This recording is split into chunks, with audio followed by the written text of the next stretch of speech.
Tim? You want lights or anything? No? The light's on. Oh, yeah, that's right. I was at the loading. This chair might be more mobile for you, too. And I can sit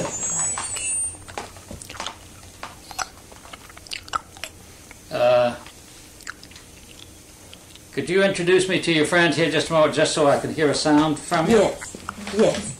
Now, this is Sallie Kate Hannah from Coweta County. Now, Sallie Kate, you introduce me and see how his voice is. He said it was fine. Oh, that's fine. All right, okay. Yeah. Okay, I tell you what, when did you start working in the mills?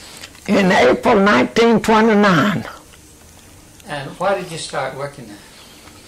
Well, things got so bad on the farm till we couldn't raise nothing much. And two, I got tired of plowing, and I told my daddy when I took her out the mule one evening, I said, I'm going to quit plowing, I'm going to mow and go to work. But that was in 32 though.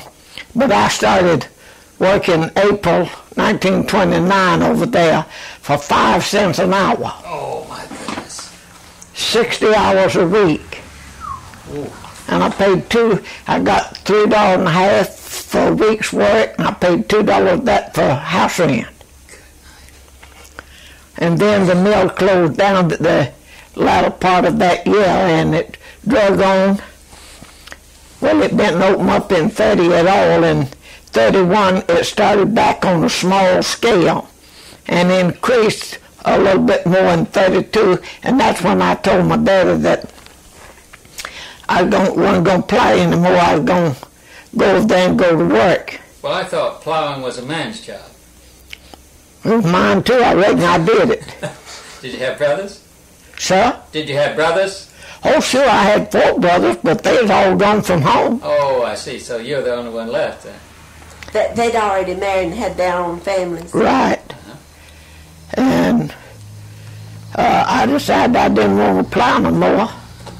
So I just told my daddy I wasn't going to plow no more whenever I took out my mule that night. Well, who's going to help me farm? I said, I'm sorry, Papa, but I'm not.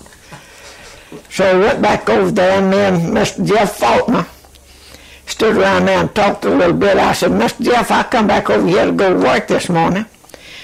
And he told me to get over there to the sewing machine and go to work. Well, we was making about 10 cents an hour then. That was up a little bit, you know. Yeah. And then it went on about a year or something and went up to 15 cents. And then it didn't go up anymore till President Roosevelt taken office. Mm-hmm. And whenever he'd taken office, then it went to 35 cents. Wow. But you've been in that big room, haven't you? Uh-huh. All right.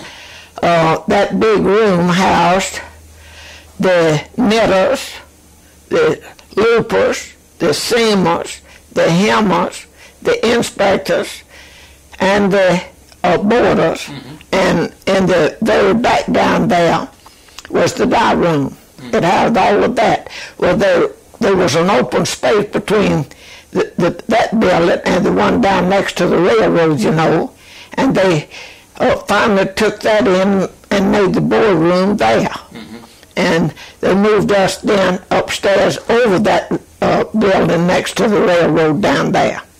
Would you tell him what the boardroom was? Well, the board is just like a person's foot and leg. Mm-hmm. And it's silver looking, you know. And it has to be, I believe it's about 96 degrees hot because them stockings are wet, you know. Oh, yeah. Uh-huh. And you pull them down over them forms, what we call boards, and let them dry. It don't take them but a few minutes to dry.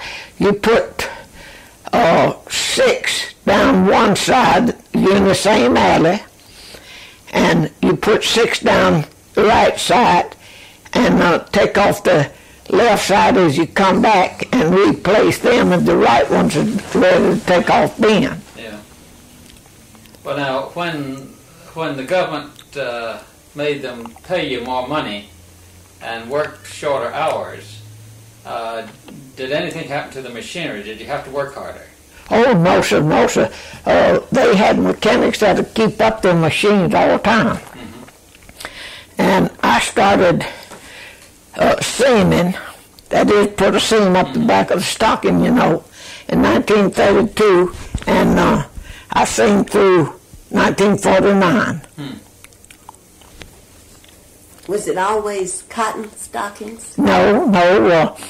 When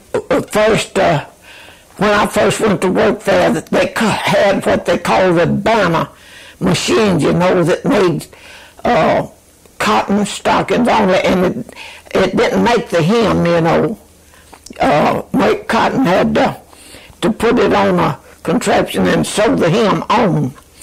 Well, I told Mr. Fulton about man's mill up there that made the hem onto the stocking as it worked. Well, he told Mr. Banks, and they got a new set of machines, then done away with them banners, and got a new set of machines and started making mercerized. And then a little later on, they started making rayon. And they was making rayon whenever I left there. And all in all, I imagine there's around 250 people worked. Not at the same time, but along. Some of them work a while and quit and go back. And sometimes they wouldn't go back and others come in. But all of them done gone now, but about 15 or 20 of us. Now, did the workers' families, did they employ, say, a whole family to work? Yes, sir, they do employ whole families, yes, sir. Of course, in my family, there's me and my sister work there. Well, I have a married sister, and her husband and 2 daughters work there. And my youngest brother and his wife work there. And you knew the owners and the managers pretty well then? Oh, yes, sir. Sure did. It wasn't like in one of these big mills where you didn't know them. That's right. It was a pleasant place to work, particularly while Mr. Faulkner lived. He was a good supervisor, and he was nice to his hands. Of course, there was a few, that he pitted a little more than others, and I happened to be one of them. Why? Oh, we just talked and had lots of fun together. I see, yeah. Was there any talk of unions in the place? They tried to, Sergeant and Uncle come through there one time and tried to start a union, and all of us left. We wouldn't stay and listen to the talk, and they called us names. Now, I was curious, was it before quitting time? No, Mr. Faulkner wouldn't let them go in there till the work was stopped. Mm-hmm. And then they came into the mill? They come into that building next to the railroad down there, what we call the finishing room, Yeah. And do you remember when that was? I believe it was 1937. Uh-huh. Did you remember anything about the 1934 when the mills all over the place were striking? I don't recall them. It could have been 34 instead of 37. I don't recall the exact date. Mm-hmm. But there's two big truckloads come down there. And we was quitting anyhow, so we wasn't interested in union. And Mr. Faulkner told what few that did stay there to listen that if they joined the union, that he'd fire them. So nobody never did join it. Now that was in That was in the 30s. Yeah. And the people who came through in the trucks, where did they come from? From Sergeant and Encore. Uh-huh. That's between Newman and Calton, you know. Okay, that's very important for me to know. Because we're trying to trace that whole parade, yeah. Well, they still in Cayuga County, but it's sergeants over there very close to Chattahoochee River. Mm-hmm. Did you know anybody, none of those people in the trucks?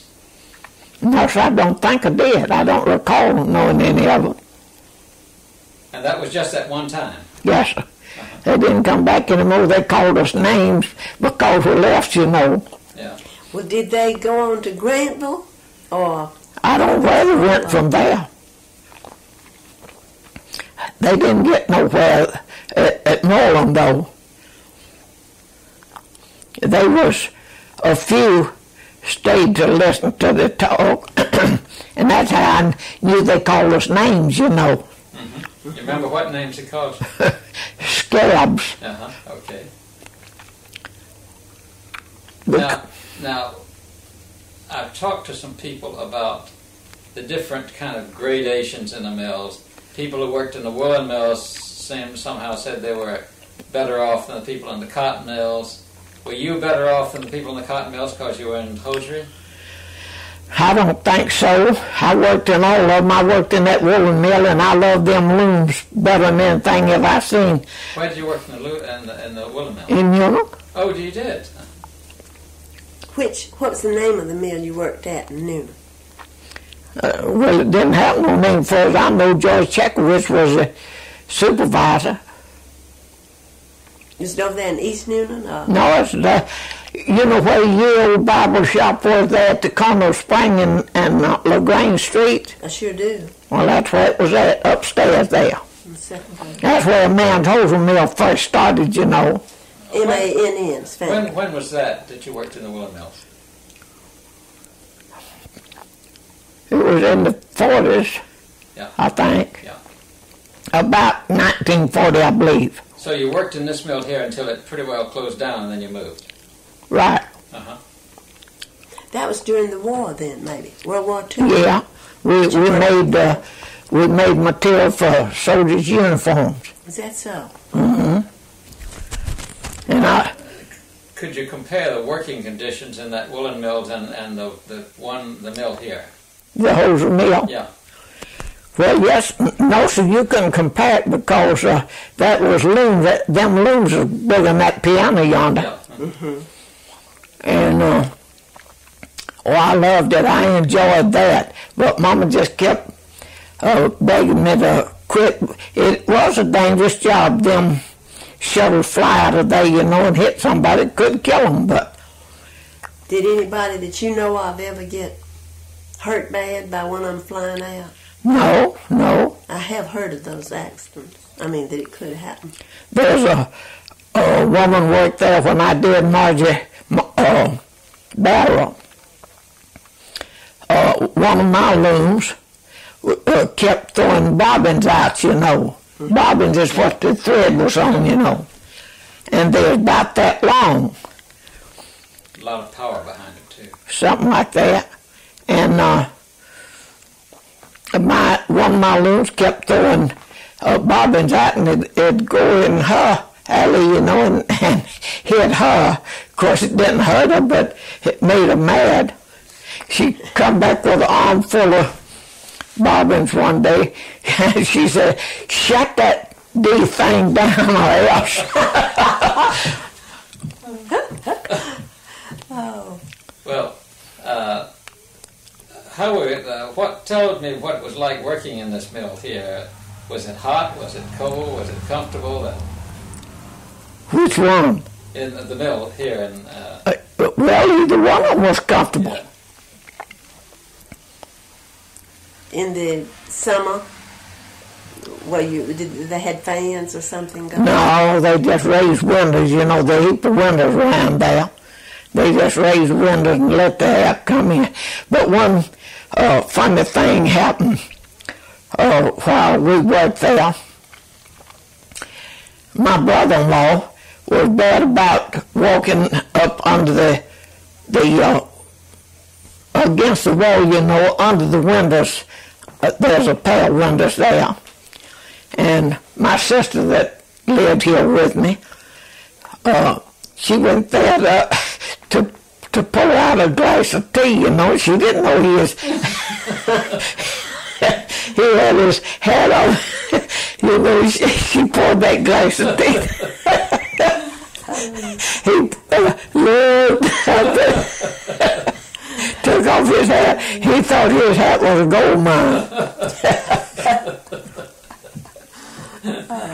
Well, people had told me about how hot it got in the spinning rooms in the cotton mills because they had to keep the air moist so the fragrance wouldn't break. They kept humidifiers going though.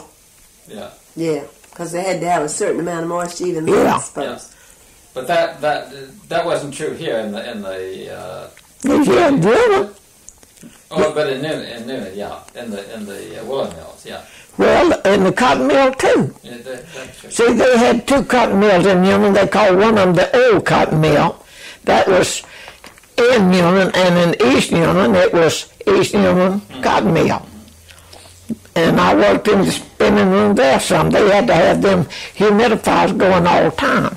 Now, I talked with some people who worked in East Noonan, and I got the impression that they favored people who lived in their village. But you traveled a good distance to get there, didn't you?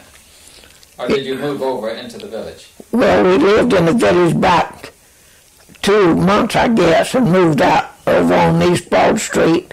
But you did live in Noonan? Yes, sir. Uh-huh.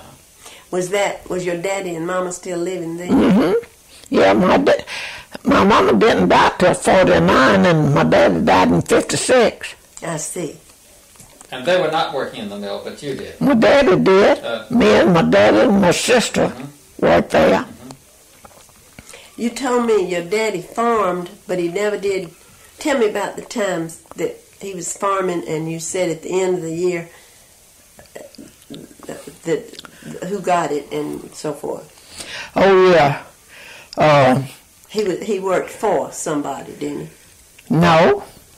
He was working for himself, but, you know, farmers way back in them days, they had to trade on the credits, you know, till fall. Yeah. Well, Mr. Howard Glover run a grocery store, and, of course, you know where the clothing store was. Well, the grocery store was in the back down there where Glover's Insurance is now. I see.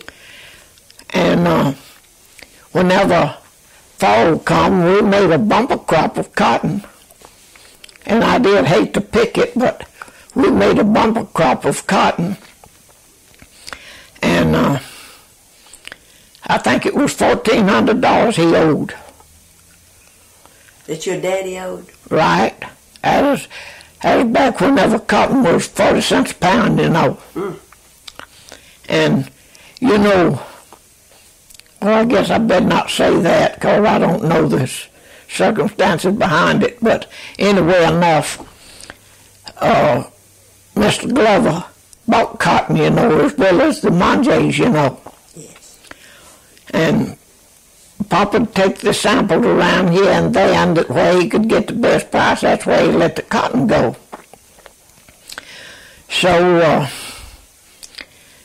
whenever he carried so many bales, Mr. Glover said, well, Mr. Brown, says, I think you're out of debt now, says, you don't owe any more.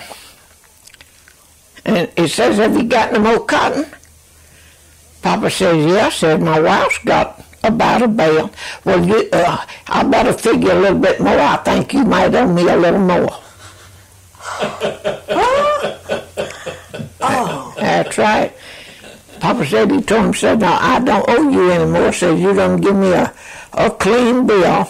And says, that's my wife's cotton. Says, she had a patch of her own, and says, she picked that cotton herself and it's hers, and I'm not going to give it to you. Did Mr. Glover own the land y'all farmed on? No, ma'am. Or was your daddy's farm? No, it wasn't. We rented it. Oh, uh-huh.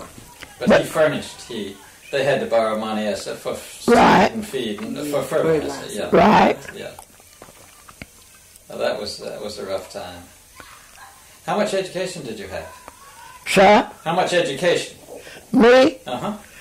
I had to leave in the 7th grade to help go to work. And you could go to work in those days when you were only about 12, 13, couldn't you? Well, I was 15. Yeah.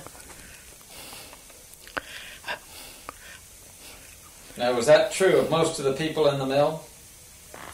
Some of them didn't have that much education. Mm-hmm. But I didn't stop it at coming out of school. I kept up my studies anyhow. Uh-huh. Mm-hmm. That must have been hard when you're working as many hours as you did. Well, it was pretty hard, but, you know, we made it through it with the help of the Lord. Mm-hmm. Right. And He has certainly been good to us. Were there any church services connected with the mill? Did they use the mill for revival meetings or anything like that? No, so they had a church of their own out there they go to for services. At East Newton? Mm-hmm. And at one time, the Methodists and Baptists had services in the same building. Did the mill build the building? I don't know who built it. I see. I just wondered. I do know that the Methodists will have services 2 Sundays a month and the Baptists 2 there. And the Baptists bought the Methodists out, so I don't guess the mill did build it. No, I guess not. In some places, I know the mill owners paid for the services or furnished the land or some part of it. And some places they didn't. Well, I don't know whether the company furnished the land to build that on or not. Anyway, excuse me. I get a drink. I don't need no water. You don't need any? Okay. Preacher Willie Joe Lofton preached at that church 34 years. East Newton? Yes, sir. East Newton, excuse me. At one time, he was preaching 2 services a month at New Hope and 2 over there. That was when the Methodist and Baptist was dividing the time over there. And then when they bought it out, he preached full time there for 34 years. And he was my pastor for 37 years. Well, I declare. Was it New Hope that you played for a revival when you were real young, wasn't it?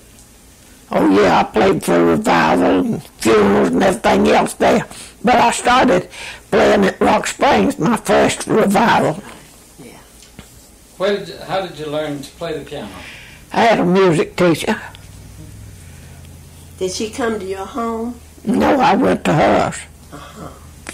And you had a piano from the beginning, huh? Yes, sir. Did your mama or daddy play the piano? They just got one for you girls? Just for me, I reckon I was the only one who played it. You also have a good ear for music, don't you? You can hear things in playing.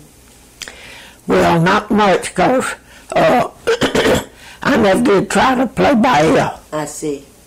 You've learned I just played from memory. Yeah, now she sits down at our meal meetings and plays the piano, and everybody gathered around and they sang Amazing Grace and all the good old hymns. It was really neat. There was a beautiful movie on television the other day by Bill Moyers about I saw that. Wasn't that wonderful? Wasn't it? Yes. What kind of music did you have around at the mill here in Moreland? Yes, Moreland. We didn't have no music, only them machines. Uh-huh. The machines made enough noise then. That's right. You couldn't have heard nothing else. Did y'all bring your lunch? Mm-hmm. Yeah. And then how long lunch period did you have? 30 minutes.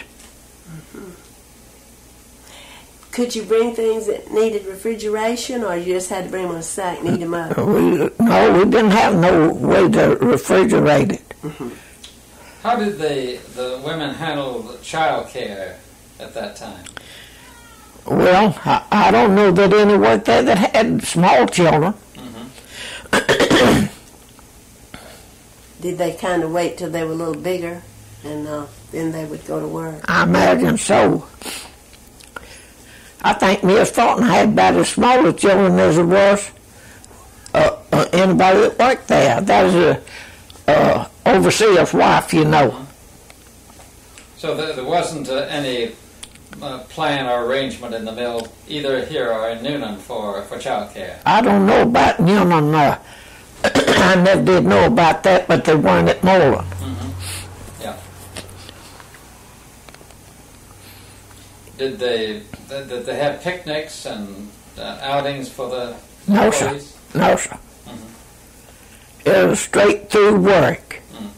Did you get any paid vacation? We didn't have vacation. Just kept working all the time? Just kept working. 6.5 days a week? For a long time? Yeah. Started. Yeah. But whenever President Roosevelt was elected, you know, and they went on the 8-hour law, then we just worked 8 hours. Sometimes we'd have to work overtime. But we was working by the piece. We got what we made, you know. Yes. When you first went over there, though, about 1929, did you tell me you had 12-hour days? We had 10 hours a day for 5 days and 5 hours on Saturday. I see. Mm-hmm. And were you paid by the piece at the beginning? No, sir. We were paid by the hour then. Mm-hmm. And then when did they start paying you by the piece? Well, we got up to 15 cents an hour. Uh-huh. Do you remember how they clocked you, or was that they had pickers, counters, or anything like that? We didn't have no clock to start with, but before it was over, we did. We had to clock in and out. But I mean, did they have a wheel, timepiece? A time on the mill, on the machines to see how much production you were making? Oh, no, sir. No, sir. Mm-hmm. I've talked to some people who remember how they used to speed those up or slow them down and set them to... Well, we let ours go just as hard as they could go, working by the piece, you know. Yeah. It was so much a dozen. I see. 24 stockings, you know. Yeah. And I could sew a dozen every 2.5 minutes. Wow. Is that right? Mm-hmm. You could sew a dozen hose, dozen pairs. Yeah, every 2.5 minutes. I could sew 20 dozen an hour right off. Oh, wow. And those would then go from your bin to the boardroom. To the dye house. Oh, dye, and then back to the boardroom. Mm-hmm. And then from there to what they call the finishing. Right. Where they put them in little boxes. Yeah. They pad them and fold them and boxed them and shipped them. Now, there wasn't any homework around here, was it? All that was happening in the mill. Yes, sir. Yes. That's right. None of it was taken home because they didn't have that kind of machine, would they? No. Well, a few times I'd take a sack full home where there'd be a lot of folks made bad seams, you know, and they'd have one of the great big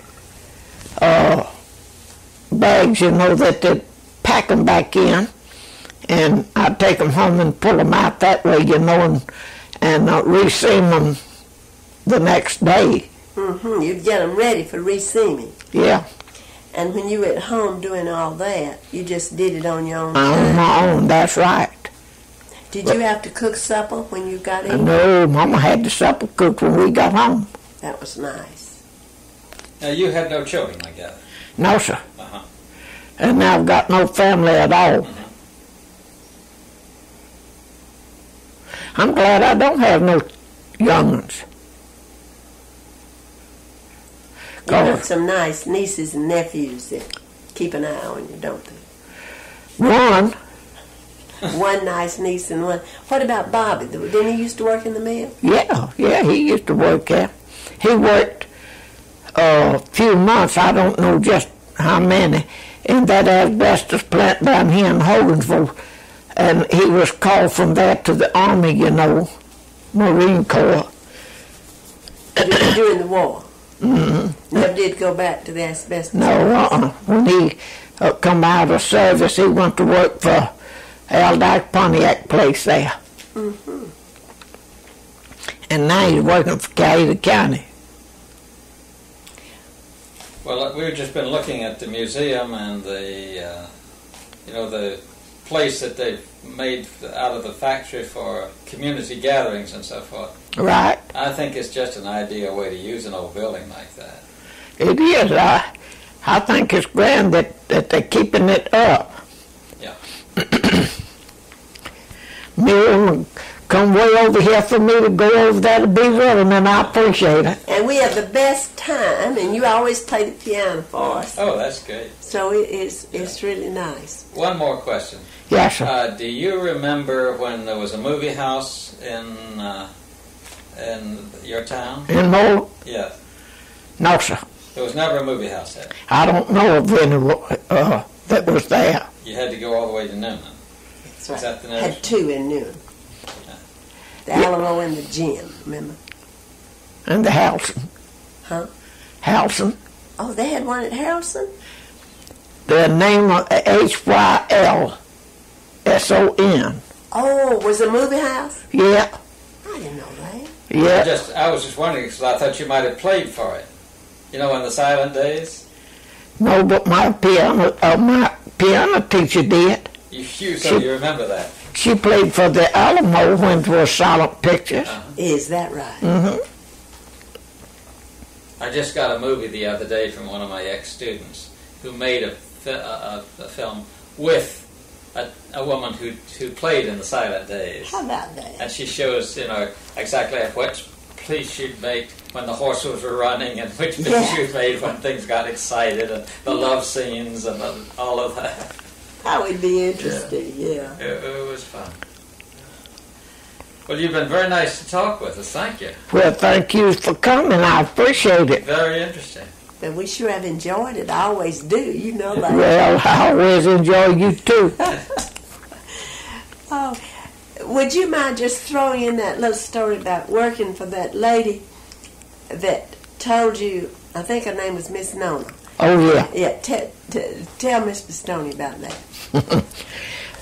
I was a practical nurse after so long a time, and out there on Jackson Street, there was 3 dentist sisters. Miss Nona was a bad diabetic, and I'd have to give her shots every day, you know. And one day she was getting 5 big checks a month.